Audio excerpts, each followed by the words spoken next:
তখন সে নিজেই কি করেছে, প্রস্তাব দিয়েছে যে আমাকে হত্যা করতে চাও, তাহলে একটা কাজ করো, এলাকার সমস্ত মানুষকে এক মাঠে জমা করো, এলাকার সমস্ত মানুষকে জমা করে এরপরে এই কথা বলো যে বিসমিল্লাহি রব্বুল গোলাম, যে আমি ওই আল্লাহর ওই গোলামের রবের নামে কি করতেছি, তীর নিক্ষেপ করতেছি, এই তীর আমার বুকে বা আমার গলায় মারো, তাহলে আমি মারা যাব।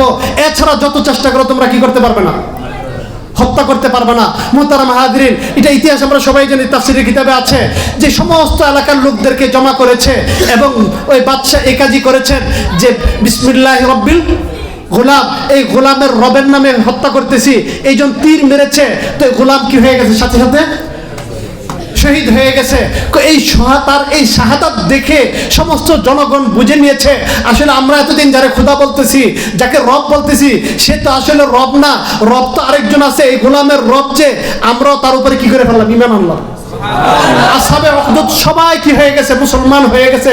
তো একজন গোলাম সে নিজের জীবন দিয়ে ফেলছে, নিজের জীবন কি করে ফেলছে, শেষ করে ফেলছে। এখন তো বলবে যে এই গোলাম কেন নিজের জীবন শেষ করে ফেললো, সে তো আত্মঘাতী করছে। সে কি করছে, আত্মঘাতী করছে, সেটা না বললেই তো পারতো, বিভিন্ন অজুহাত দ্বারা সে নিজের জীবনকে দিয়ে সে কি করে দিছে, পুরা উম্মতের হেদায়েতের জরিয়া হয়ে গেছেন। এবং শুধু এখানে না, শিশু কুলের বাচ্চা নিয়ে এক মা ওই সবাইকে আগুনে ফেলাইছে, ইতিহাস আমরা সবাই জানি আগুনে ফেলাইছে, তো সবাইকে আগুনে ফেলাচ্ছে। এক মা কুলের শিশু বাচ্চা, সে খুব চিন্তা করতেছিল যে এই বাচ্চাকে নিয়ে আমি কি আগুনে জাপ দিব না, দুর্লভমান অবস্থায় ছিল। তখন আল্লাহ সুবহানাহু ওয়া তাআলা এই বাচ্চার জবানে কথা ফুটিয়ে দিয়েছেন। বাচ্চা বলতেছে, মা তুমি পেরেশান কেন, তুমি আগুনে নিক্ষেপ করো, তুমি হকের উপরে আছো। তো জীবন বিসর্জন দেওয়ার মধ্যে, জীবন কুরবান করার মধ্যে কি আছে, সফলতার কামিয়াবি আছে। আরে মউত যখন আসার, ইযা জাআ আজালুহুম লা ইস্তাখিরুনা সাআতা ওয়া লা ইস্তাকদিমুন, এক সেকেন্ড আগেও মউত আসবে না, এক সেকেন্ড পরেও মউত আসবে না। যদি ওই জালেমগুলো এখনো আমাদের দৃষ্টি চোখ খুলে না, এখনো আমরা আমেরিকার অনুসরণ করি, এখনো আমরা ইহুদিদের পক্ষ অবলম্বন করি, আমাকে মুসলমান কেন হামলা করলো, ওই জালেমগুলো যে সৈনিকদের মোকাবেলা, কয়জন আমাদের সৈনিক শহীদ করেছে, হামাসের মুজাহিদ কয়জন শহীদ করেছে, নিরীহ মানুষের ঘর বাড়িগুলোর উপর আক্রমণ করতেছে, মাসুম বাচ্চাগুলোকে হত্যা করতেছে। এরপর আমাদের হুঁশ আসে না, আমাদের জেহেন খুলে না যে এই জালেমগুলো কত বড় জালেম, কত বড় নিষ্পাপ, মানবাধিকার কথা বলে, মানব অধিকারের স্লোগান দেয়, সারা দুনিয়া মানব অধিকার বলে ফেরি করে বেড়ায়, আর ওইখানে শিশু বাচ্চাগুলিকে হত্যা করা হচ্ছে। এরপরও তারা তদন্ত কমিটি গঠন করে যে গণহত্যা হচ্ছে কি হচ্ছে না, নাউজুবিল্লাহ, হচ্ছে কি এরকম। তো এই জন্য মুহতারাম হাজরিন, আমি বলতেছিলাম যে এই জেহাদ, এটা আল্লাহ রসুল সাল্লাল্লাহু আলাইহি সাল্লাম শুধু জেহাদ না, জেহাদের যে বয়ান করা, আমরা যে আলোচনা উদ্বুদ্ধ করতেছি, আল্লাহ সুবহানাহু ওয়া তাআলা ইয়া আইয়ুহান নবী হাররিদিল মুমিনিনা আলাল কিতাল, হে নবী আপনি কিতালের জন্য উদ্বুদ্ধ করেন। ওই উদ্বুদ্ধ করাও কি একটা ইবাদত। তো এই জন্য মুহতারাম হাজরিন বলতেছিলাম, যদি জেহাদের প্রয়োজন না হতো, যদি জেহাদ শরীয়তের গুরুত্বপূর্ণ বিষয় না হতো, যদি জেহাদ লিইয়ুযহিরাহু আলাদ-দ্বীন কুল্লির গুরুত্বপূর্ণ সাবজেক্ট না হতো, তাহলে মুহাম্মদুর রাসূল সাল্লাল্লাহু আলাইহি ওয়াসাল্লাম নিজে দান্দান মুবারক শহীদ করতেন না, আর নিজে যুদ্ধের ময়দানে যেতেন না। আমরা মুসলমান তো আজকে জানাও নাই যে আল্লাহর রসুলের মেসওয়াকের গুরুত্ব আমরা দেই, আলহামদুলিল্লাহ অনেক গুরুত্ব দেওয়া উচিত। রসুলের পাগড়ির গুরুত্ব দেই, অবশ্যই দেওয়া উচিত। রসুলের সমস্ত সুন্নতগুলো আমরা যেভাবে পালন করি অবশ্যই পালন করা উচিত। আরে যেই যুদ্ধের ময়দানে আল্লাহর রসুল দান্দান মুবারক শহীদ করেছেন, রক্ত ঝরিয়েছেন, একটার দুইটা নয়, 27টা যুদ্ধের ময়দানে যেখানে আল্লাহর রসুল সশরীরে অংশগ্রহণ করেছেন, আবওয়া, বুয়াদ, উসাইরা, সফওয়ান, বদর, করকরাতুল কদর, বনু কায়নুকা, সাদিক, গতফান, নজরান, উহুদ, হামরাউল আসাদ, বনু নদর, দাতুর রাকা, খন্দক, বনে কুরায়দা, বনি হিয়া, জিকর, সুলেহ, হুদাইবিয়া, খাইবার, ফাতে মক্কা, হুনাইন, তাবুক, তায়েফ, কয়টা যুদ্ধ? 27টা যুদ্ধের ময়দানে আল্লাহর রসুল যেখানে সশরীরে অংশগ্রহণ করেছেন, এটা কি সুন্নত না? কি বলেন? রসুল যেখানে অংশগ্রহণ করেছেন সেটা সুন্নত না? রসুল যেখানে দান্দান মুবারক শহীদ করেছেন, রসুল জিন্দিগিতে কয়টা মেসওয়াক ব্যবহার করেছেন কোন ইতিহাসের কিতাবে নাই। রসুল 11টা তলোয়ার ব্যবহার করেছেন। তলোয়ারের নাম কি কি? এক একটার নাম আলাদা আলাদা বুখারীতে বর্ণনা আছে। এক একটার নাম জুলফিকার, একটার নাম মাসুরা, এক একটা উত্তরাধিকারী সূত্রে পাইছেন, কোনটা গনিমত সূত্রে পাইছেন। প্রত্যেকটার আলাদা আলাদা নাম উল্লেখ করা আছে। এবং আজীব বিষয়, রসুলের সব ধ্বংস হয়ে গেল, এখনো পর্যন্ত তুরস্কের জাদুঘরে এবং কি বলে এই মিশরের জাদুঘরে আল্লাহর রসুলের 9টা তলোয়ার এখনো পর্যন্ত অক্ষতভাবে আছে। উম্মতকে কি বার্তা দিচ্ছেন যে উম্মত যখন তোমরা তলোয়ার ছেড়ে দিবে, জিহাদ ছেড়ে দিবে, লিইয়ুযহিরু আলা দ্বীন কুল্লি, তোমাদের থেকে ধ্বংস হয়ে যাবে, তোমরা পরাজিত হয়ে যাবে। তো এই জন্য বলছেন মুহতারাম হাজরিন, যদি যুদ্ধের প্রয়োজন না হতো, জিহাদের প্রয়োজন না হতো, আল্লাহর রাসূল যুদ্ধের ময়দানে যেতেন না, সাহাবায়ে কেরাম যুদ্ধের ময়দানে যেতেন না। তো এই জন্য বলতেছিলাম পন্থা কয়টা? তিনটা। এক নম্বর দাওয়াত, লিইয়ুযহিরু আলা দ্বীন কুল্লির পন্থা কয়টা? এক নম্বর দাওয়াত, দুই নম্বর হিজরত, তিন নম্বর জিহাদ। এরপরে বাকি তাহকিক আপনারা করে নেবেন। তো এই আয়াতের ব্যাখ্যায় আমি যেটা বলছিলাম, হুয়াল্লাযী আরসালা রাসূলাহু বিল হুদা ওয়া দীনিল হক লিইয়ুযহিরাহু আলা দ্বীনি কুল্লি, সমস্ত বাতিল ধর্মের উপর ইসলামকে বিজয় করা, সমস্ত বাতিল ধর্মের উপর ইসলামকে বিজয় করা, সমস্ত বাতিল, সমস্ত মতাদর্শী, সমস্ত মতবাদের উপর ইসলামকে কি করতে হবে? বিজয় করতে হবে। এটা রাসূলের উপরে যেমন জিম্মাদারি, আমাদের উলামায়ে কেরামের উপর জিম্মাদারি, আপনাদের সাধারণ মানুষের উপরে কি জিম্মাদারি। তো এই আয়াত, তিনটা আয়াত তিন সূরায় নাজিল হয়েছে। মুহাক্কিক উলামায়ে কেরাম বলেন যে আল্লাহ সুবহানাহু ওয়া তাআলা এই তিন আয়াত নাজিল করে এই উম্মতকে তিনটা সুসংবাদ দিয়েছেন। কয়টা? তিনটা সুসংবাদ দিয়েছেন।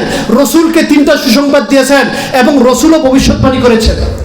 একটা সুসংবাদ লিইয়ুযহিরাহু আলা দ্বীনি কুল্লি, এক নম্বর সুসংবাদ হলো ৬ষ্ঠ হিজরিতে রসুল পাক সাল্লাল্লাহু আলাইহি ওয়াসাল্লাম, ৭ম হিজরিতে রসুল পাক সাল্লাল্লাহু আলাইহি ওয়াসাল্লাম হুদাইবিয়া নামক স্থানে গিয়েছেন।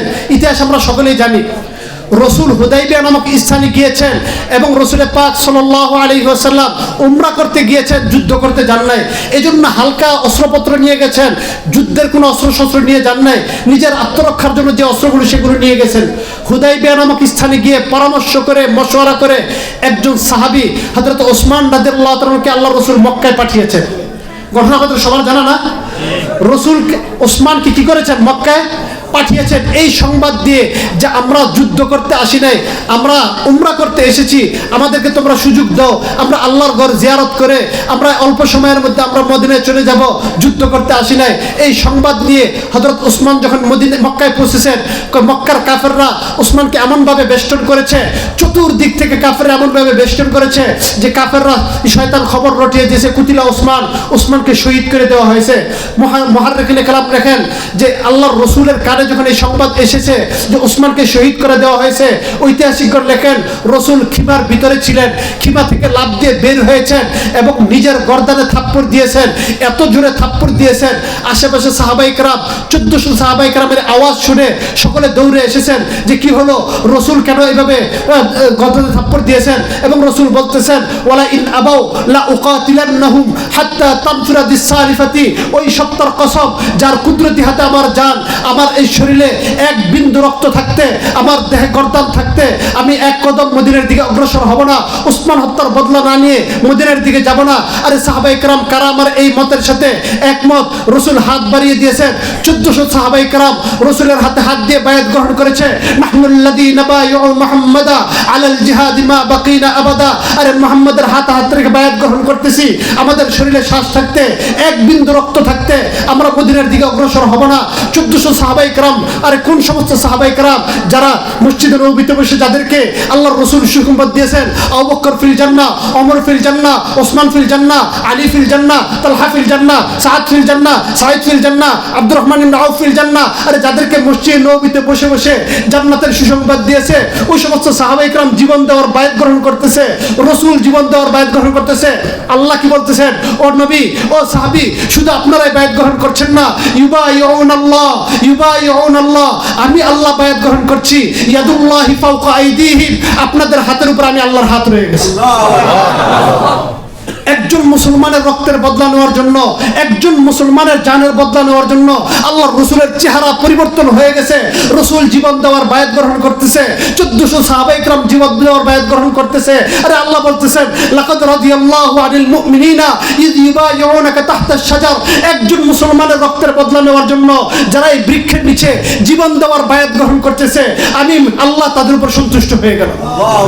মুহতারাম হাজরিন, একজন মুসলমানের রক্তের যদি এই দাম হয়, আজকে ফিলিস্তিনের 17,000 মাসুম বাচ্চাকে, নিষ্পাপ মাসুম বাচ্চাগুলোকে বোমার আঘাতে যাত্রা করে দেওয়া হয়েছে। খুলি একদিকে পড়েছে, পাও আরেক দিকে পড়ে আছে। আরে বাবা মা হাত একখান থেকে জোগাড় করতেছে, মাথা আরেকখান থেকে জোগাড় করতেছে, কাপড়ে নিয়ে কোনো মতে জানাজার ব্যবস্থা করতেছে, আর ঘোষণা দিয়ে হাসবুনাল্লাহ হাসবুনাল্লাহর স্লোগান দিচ্ছে, আর এইভাবে মাসুম বাচ্চাগুলোর লাশকে জমা করতেছে। আরে মুসলমান যুবকরা, তোমাদেরকে কাল কিয়ামতের ময়দানে ওই মাসুম বাচ্চা যদি জিজ্ঞাসা করে যে আমাদের কি অপরাধ ছিল, তোমরা তো আরামে এসে তোমাদের বাচ্চাদের লেকটুজেন দুধ এনে খাওয়াইতা, তোমরা তোমাদের বাচ্চাদেরকে আদর সোহাগ করতা, আমাদের কি অপরাধ ছিল, আমাদের উপরে নির্যাতন হয়েছে। আর রাসূল তো ঘোষণা দিয়েছেন, আল মুসলিমুনা কাজাসাদিন ওয়াহিদ ইশতাকা আইনু ইশতাকা কুল্লু। গোটা মুসলমান, গোটা দুনিয়ার মুসলমান এক শরীরের ন্যায়। একখানা চোখে আঘাত লাগলে গোটা শরীর যেমন ব্যথিত হয়, গোটা দুনিয়ার মানুষ এক শরীরের মতো। তো তোমাদের কেন ব্যথা লাগে নাই? তোমাদের কলিজায় কেন আঘাত আসে নাই? আমাদের মতো মাসুম নিষ্পাপ বাচ্চাগুলোকে শহীদ করা হয়েছে। মা বোন যদি কাল কিয়ামতের ময়দানে আমাদের গরিবান ধরে আর বলে যে আমরা তো ইজ্জত বাঁচানোর জন্য চেষ্টা করেছিলাম, তোমরা যুবকরা কোথায় ছিলে? তোমরা আরাম আয়েশ করেছিলে, বিলাসিতা করেছিলে, গাড়ি উঁচু হাঁকিয়েছিলে, বিভিন্নভাবে চলেছিলে, আমাদের জন্য তোমরা কি করেছো? কাল কিয়ামতের ময়দানে আমরা কি জবাব দেব? কি বলেন, জবাব দেওয়ার কিছু থাকবে? এই জন্য মোহতারাম হাজিরিন, জবাব জোগাড় করি যে এই একটা অবস্থা।